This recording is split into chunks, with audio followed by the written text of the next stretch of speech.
Merci de votre fidélité. 20h sur la télévision Futur Média. Bonsoir à toutes et à tous. Bienvenue à cette principale édition. Les titres dans un instant.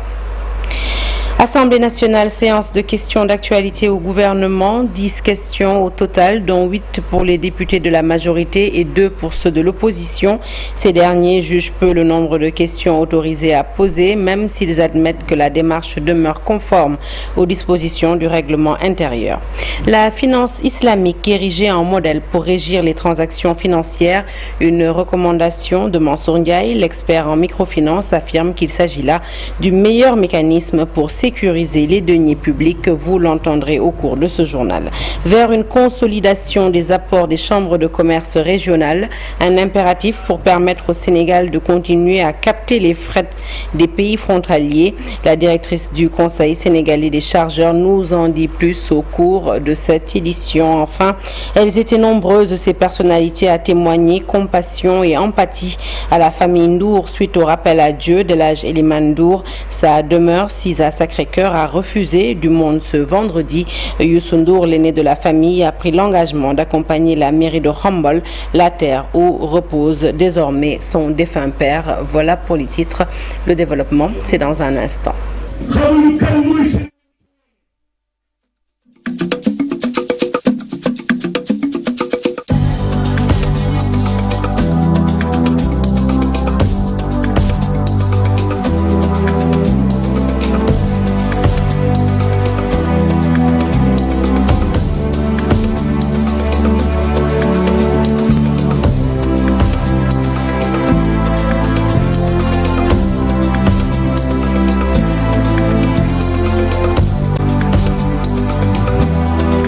Bonsoir à toutes et à tous. Un journal que nous ouvrons tout de suite avec l'Assemblée nationale. Le Premier ministre Ousmane Sonko et son gouvernement ont fait face aux parlementaires ce vendredi. Plusieurs questions d'actualité ont été abordées lors de cet exercice conformément à l'article 85 de la Constitution. Les députés de la 15e législature se sont succédés au pupitre pour poser des questions au chef du gouvernement ainsi qu'à ses ministres sur les sujets brûlants de l'heure. Le ministre de l'Intérieur, Jean-Baptiste Tine, est revenu sur sa décision de suspendre la couverture sécuritaire des combats de lutte. Le rapport de la Cour des comptes a également figuré parmi les questions adressées aux membres du gouvernement. Répondant aux interpellations des parlementaires, le ministre de la Justice, Ousmane Diagne, a assuré que la justice sera saisie. Une enquête sur la base des conclusions de la Cour des comptes sera ouverte. Nous nous évertuerons à établir l'ampleur du mal, a affirmé M. Diagne. Il a ajouté que les investigations seront menées afin de mettre en cause et de poursuivre toute personne ayant commis un acte susceptible de favoriser une entreprise criminelle. Sur le volet économique, Cheikh Diba, ministre des Finances et du Budget, a annoncé une réforme du Code général des impôts. Cette réforme devrait permettre une fiscalisation des secteurs à fort potentiel économique. Dans la même veine, le chef du gouvernement a annoncé une réduction prochaine du coût de la vie. Et nous restons... Attente. Chef du gouvernement Ousmane Sonko qui a déclaré devant les députés qu'une institution comme la Cour des comptes ne pouvait faire un faux rapport. Je vous propose de l'écouter. Une institution comme la Cour des comptes ne peut pas faire l'expertise d'un rapport d'audit, accéder à tous les éléments et aller raconter des contre-vérités. N'eût été votre mandat de député ou votre immunité, vous aurez pu être convoqué pour ça. Parce que c'est une attente contre les... Oui, si vous voulez, vous considérez ça comme une menace, parce que vous devez être menacé. L'APR et tous ceux qui sont avec, vous devez être menacés. On vous a laissé trop de liberté. Je voudrais me réjouir également de la qualité du rapport de la Cour des comptes. Ça a été lent, mais ça en valait la peine. Monsieur le ministre, vous me parlez réunion avec les bailleurs. Qu'est-ce qu'ils ont dit? Même les obligations du Sénégal remontent à Dembo. Demandez vérifier. Pourquoi nous remonter? Parce que les gens ont salué l'exercice de vérité. Ben. Et deuxièmement, ils ont apprécié les mesures que nous sommes en train de prendre. Première fois que je recevoir FMI, vous n'aurez plus à nous dire ce qu'on doit faire. Parce qu'un pays qui se respecte n'attend pas qu'on nous dise ce qu'il doit faire. À l'Assemblée nationale, nous sommes, à l'Assemblée nationale, nous restons pour parler justement de cette séance de questions qui, comme vous le voyez, s'est tenue ce vendredi en présence du Premier ministre Ousmane Sonko. Toutefois, les députés de l'opposition ont déploré le nombre de questions autorisées à poser aux membres du gouvernement. Il s'agit, je rappelle, de 10 questions, dont 2 pour les députés de l'opposition et 8 pour ceux du pouvoir. Des questions toutefois conformes aux dispositions un choix de questions plutôt toutefois conforme aux dispositions du règlement intérieur de l'Assemblée nationale. La majorité s'est prêtée au jeu, non sans poser certaines conditions. Et le compte-rendu de tout ceci est signé par Alassane Ba. Ismaël Wan se félicite d'abord de l'initiative du chef du gouvernement. On a remarqué que par le passé, ça se faisait presque pas. Donc ce qu'il faut d'abord saluer, c'est cela, que le Premier ministre soit dans les dispositions d'être le plus souvent ici à l'Assemblée nationale. Je pense qu'il l'avait dit, il a sa première expérience, il faut l'encourager et le féliciter. Mais regretter effectivement le fait que tout un gouvernement se déplace et que l'ensemble du Parlement n'ait à poser que 10 questions. Un débat agité à l'occasion du déplacement du Premier ministre Ousmane Sonko à l'Assemblée nationale. Sur les 10 questions d'actualité, l'opposition n'a que 2 à poser. Insignifiant selon le député Maïdjon, qui reconnaît tout de même que ce sont des dispositions du règlement intérieur de l'Assemblée. Au moment aujourd'hui où le gouvernement a besoin d'un débat contradictoire, parce que je suis persuadé que les 8 questions ou les 8 interventions du groupe de la majorité, il y aura beaucoup de contributions, il y aura beaucoup d'encouragement. C'est bien, il faut les encourager, mais je pense que le gouvernement, pour l'aider aujourd'hui, ils ont plus besoin de voix contradictoires. Je pars du principe qu'effectivement, on doit aller dans le sens d'ouvrir les débats à ce que l'autre versant, c'est-à-dire ceux qui ont des positions contraires, puissent être écoutés et entendus pour le bien de la démocratie. Parce que nous avons plus besoin des gens qui prennent notre contre-pied pour nous parfaire à partir de leurs critiques que d'avoir donc souvent un discours qui va dans le même sens que nous. Ils sont convaincus qu'il faut aller vers des réformes et comme le rappelle Ismaël Wan, elles devaient se faire depuis longtemps. Parce que si vous vous rappelez, le président Ousmane Sonko était ici à l'Assemblée nationale en 2017. Il avait un temps de parole extrêmement réduit et tout le monde avait remarqué qu'il avait des positions extrêmement importantes. Aujourd'hui, la plupart des positions qu'il avait défendues aujourd'hui sont en train de se mettre sur la table. Donc, si on avait posé le débat à l'époque, là aussi, ça aurait été meilleur. Mais comme je l'ai dit, il n'est jamais trop tard pour bien faire. Moi, je suis d'accord, complète, mais que ce soit donc pour une opposition responsable. En attendant que le règlement intérieur puisse revoir ces questions, il appartient à la conférence des présidents qui arrête l'agenda en termes de nombre de questions, mais nombre de répartitions, de trouver entièrement un gentleman agreement. Après sa DPG tenue il y a quelques semaines, le PM Ousmane Sonko retourne à l'Assemblée nationale pour répondre aux questions des parlementaires. Un rendez-vous très attendu par les Sénégalais. L'expert en microfinance et en finance islamique Mansour Ndiaye parle du rapport de la Cour des comptes. Il opte pour la finance islamique qui, selon lui, devient une réalité mondiale et qui promeut l'éthique dans toutes les transactions financières. Mansour Ndiaye a insisté particulièrement sur le renforcement et la formation des jeunes aux mécanismes de financement pour mieux sécuriser les deniers publics. Il s'est plutôt exprimé au micro d'Ousseynou Diop. Et Habib Seck, nous l'écoutons. Les étudiants, ils sont les futurs gestionnaires de ce pays. Ils seront dans les banques et ils seront à tous les niveaux de gestion du pays. Je pense que le rapport de la Cour des comptes nous interpelle notre conscience, interpelle également comment ces étudiants seront formés pour que demain, effectivement, qu'ils puissent relever ces défis de dysfonctionnement que nous avons vu autour de notre système d'organisation, autour de notre modèle économique. Alors, saluer également cet événement parce que ça relève de la transmission de savoir, de la transmission d'expérience entre des générations, mais également de l'innovation parce que la finance islamique aujourd'hui est devenue une réalité mondiale. Donc, on le voit à tous les niveaux dans le secteur bancaire, on le voit au cœur de l'Europe avec des hubs, l'Angleterre. Et il faudrait que notre pays également se mette en route parce que récemment le Premier ministre l'a dit. dans sa déclaration de politique générale. Je pense qu'après les financements qui relèvent de la fiscalité, c'est les financements alternatifs. Allez, on parle à présent du bradage du patrimoine immobilier et foncier de l'État. Le Premier ministre confirme la DESCOS, dont le directeur général a révélé ce matin avoir suspendu et récupéré le patrimoine bâti de l'État cédé illégalement à des particuliers. Le colonel Ousmane Amadouba était l'invité d'Info Matin. Il était interrogé par Chérif Dia. Nous l'écoutons.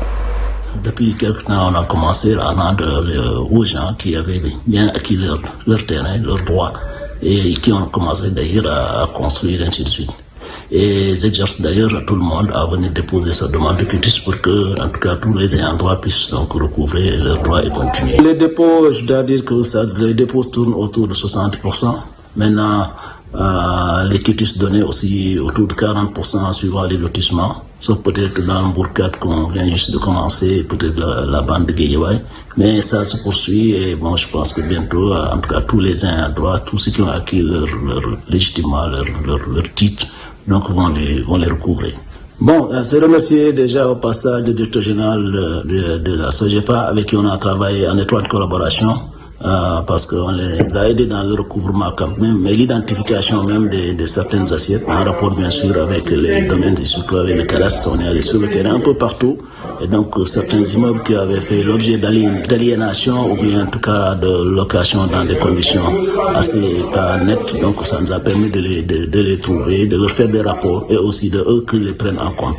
Et je pense que là-bas aussi c'est beaucoup d'excellentes choses qui ont été faites parce que beaucoup d'immeubles de l'État ont été donc aliénés dans des conditions vraiment limite scandaleuses. Et puis, je vous l'annonçais en titre, elles étaient nombreuses, ces personnalités venues témoigner compassion et empathie à la famille Ndour suite à la disparition de leur regretté père, El Hadj Eliman Ndour. Lors de la cérémonie funéraire, Youssou Ndour, fils aîné de la famille, a renouvelé son ancrage dans la confrérie mouride. L'artiste a également pris l'engagement d'accompagner le maire de Khombol, la terre où repose désormais son défunt papa. Le reportage est signé à Habib Faye. Troisième jour de la cérémonie funéraire d'El Hadj Eliman Ndour. À Sacré-Cœur, Youssou Ndour a reçu ses invités venus présenter leurs condoléances. Son guide religieux Serigne Mamor Mbaké est venu l'assister. L'aîné de la famille Ndour renouvelle ainsi son engagement dans la voie du mouridisme.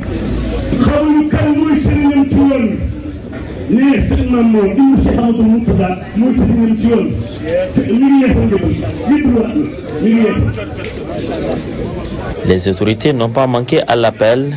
L'ancien Premier ministre Amadouba a reçu les messages de l'ancien ministre de la Culture, endeuillé. Dieu très compétent. Mais je ne m'accompagne pas avec des feignants. Dieu compétent. Dans le monde, il y a problème. Moi, dans le monde, il y a palier.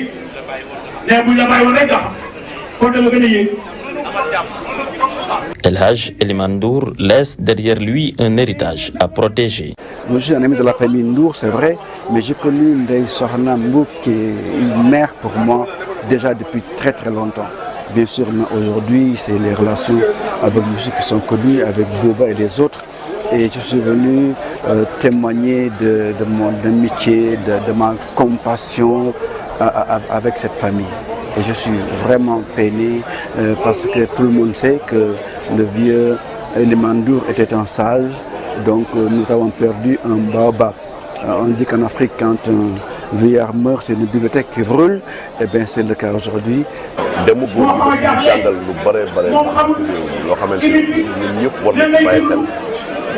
Yàlla déjà may na ko 98 ans. Choisir nañ ma yóbbu fa ma jóge démb ñun ñëpp ñu àndandoo fekk ñu tabax fa jàkk denc ko ci biir loolu nekk lu rëy doom dina war na ci bàyyi xel. Un retour au bercail que magnifie le maire de Khombol, terre où repose feu El Hadj Eliman Ndour. De son vivant, il a honoré Khombol. Et après sa mort, il continue à honorer Khombol, puisque repose aujourd'hui dans sa terre natale, comme vous l'avez dit. Cela constitue un message très fort qu'il a lancé à l'ensemble de la population sénégalaise, ou tous ceux qui ont des origines de l'intérieur du pays, qu'ils essaient de travailler tout simplement à retourner à leurs origines de leur vivant et à se préparer à y retourner. Youssou Ndour de s'engager pour le développement de cette commune. Mais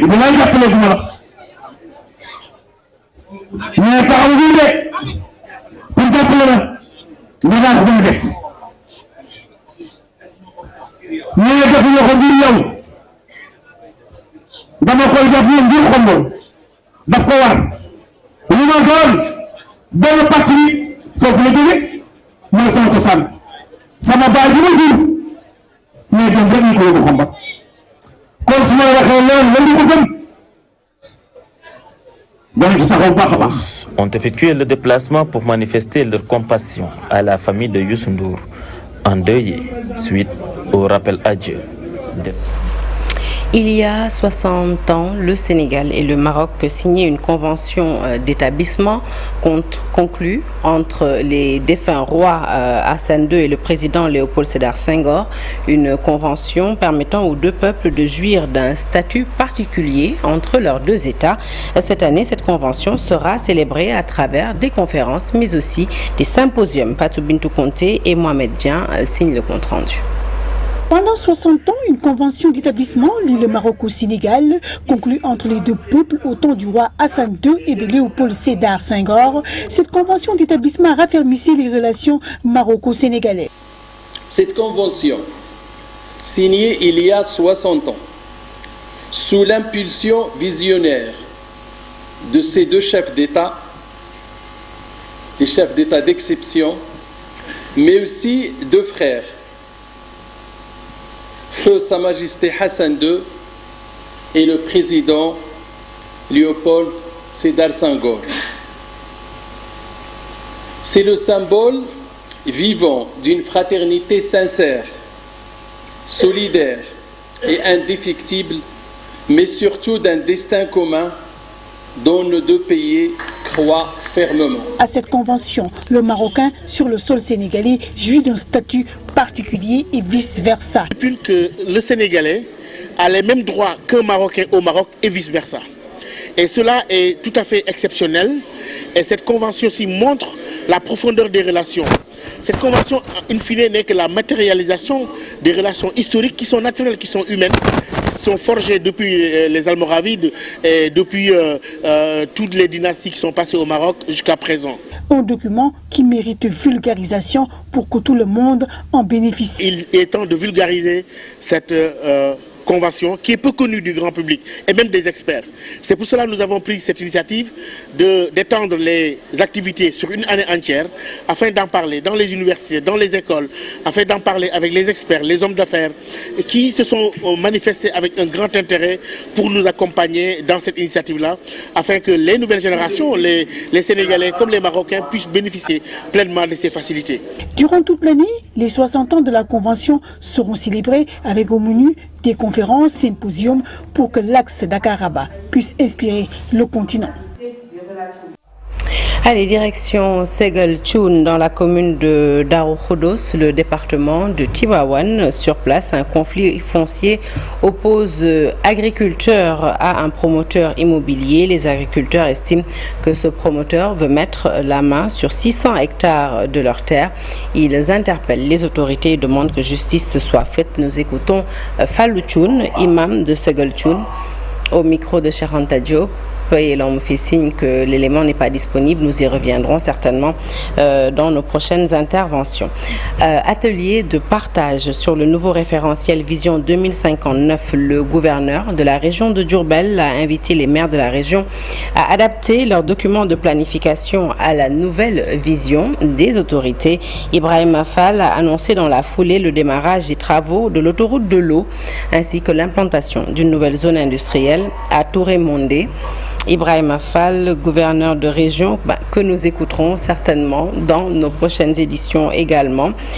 Et enfin, sport. coup dur pour les Sénégalais, les clubs sénégalais engagés en compétition africaine. La Fédération sénégalaise de football a annoncé que l'État du Sénégal a décidé de retirer son soutien financier aux équipes qualifiées pour la Ligue des Champions et la Coupe de la CAF. Une décision qui suscite de nombreuses réactions dans le monde du football national. Mamadou Ndiaye.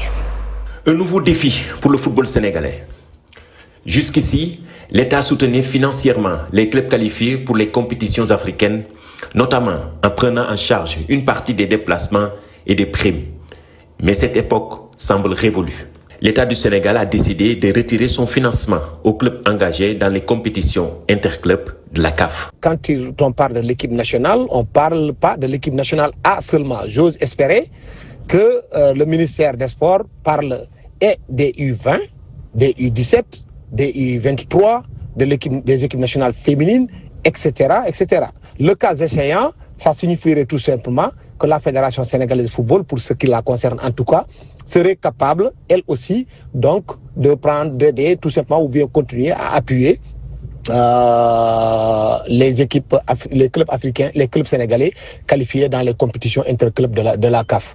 En revanche, si tel n'est pas le cas, si l'État du Sénégal va rester dans la dynamique dans laquelle elle se trouve actuellement, c'est-à-dire ne prendre en charge que l'équipe nationale A, ça quand même, je crois qu'il y a un énorme risque compte tenu de l'ambition du Sénégal de devenir véritable épouvantail au niveau africain. Les clubs n'ont pas de moyens et aujourd'hui, la Fédération sénégalaise de football ou bien de basketball ou de handball a une délégation de pouvoir et quand on parle de délégation de pouvoir, c'est des mesures d'accompagnement. Et aujourd'hui, l'État n'accompagne aucune fédération en termes de subventions, en termes de budget de fonctionnement. Ce sont les fédérations qui se battent pour trouver des ressources additionnelles et des ressources moyennes. Et si on met dans le sport beaucoup de milliards et qui ne servent pas aujourd'hui à faire rayonner le sport sur le plan, en tout cas national, sur le plan diplomatique ou bien à faire développer le sport, ça c'est... Une annonce qui pourrait fragiliser des clubs déjà confrontés à d'importants défis financiers. Cette décision risque d'avoir un impact direct sur la compétitivité des clubs sénégalais en Afrique. Certains observateurs redoutent même un recul du football local. Il fallait d'abord au moins informer au préalable pour dire bon, cette année-ci, nous avons pris en charge, mais d'ici 2 ans, on ne pourra plus le faire parce que les finances publiques, en tout cas, l'environnement économique ou financier n'est pas favorable. Maintenant, ce sera inquiétant, c'est inquiétant aussi parce que tout simplement, ça va impacter sur la participation des clubs sénégalais dans les différentes compétitions africaines. Parce que quand vous prenez en charge le transport international, c'est l'une des dépenses ou bien l'une des charges les plus, en tout cas, coûteuses ou bien les plus élevées pour la participation. Imaginez-vous que vous devez aller en Afrique australe, en Afrique de l'Est, ou bien vous devez aller même en Afrique du Nord, surtout vers le Moyen-Orient, du côté de l'Égypte. Et là, ça me paraît un peu problématique. Pourquoi? Parce que le transport international coûte excessivement cher. Et attendez-vous à ce que certaines équipes ou certains clubs sénégalais soient absentes de la scène africaine pendant de très longues... Reste à voir si cette nouvelle réalité poussera les clubs à revoir leur modèle économique ou si elle freinera leurs ambitions sur la scène africaine. Une mesure dont nous allons d'ailleurs parler tout de suite dans Soir d'Info. Nous recevons Ablaye Thiam, président à la fois de l'Agence nationale de la presse sportive et de l'Agence internationale également de la presse sportive. L'actualité, je rappelle, se poursuit sur toutes nos plateformes digitales. Mais restez avec nous, à tout de suite.